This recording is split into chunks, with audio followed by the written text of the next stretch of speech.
We were just wondering what your response is to this morning's speeches from Andrea Leadsom. Are you filled with confidence about the future?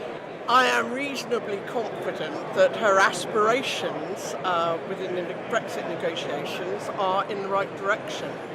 But obviously it's never aspirations that count at the end of the day, it's actually achievement. I'm afraid that the Secretary of State really didn't give me much confidence at all. There was nothing new in what she said. In fact, she said very little. She gave plenty of responses.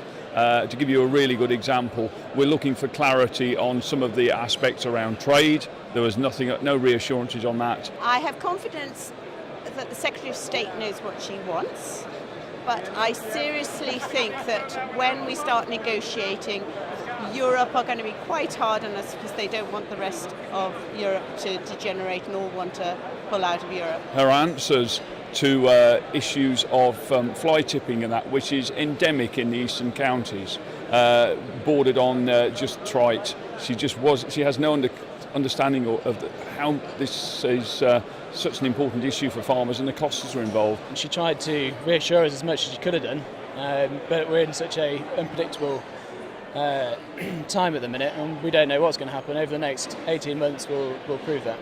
I do think it might be handy to see some further reassurances, particularly with trade really. I mean, we don't know where they're going to go with tariffs, whether it's going to be free trade. I know they say they don't want to be in the single market, but we don't know where we are with free trade agreements.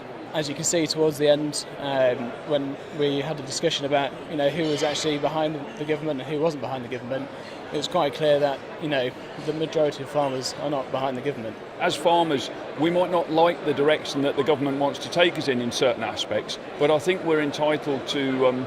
I do think we're entitled to actually be given some clues, and we're not afraid of hard messages. We just like some messages.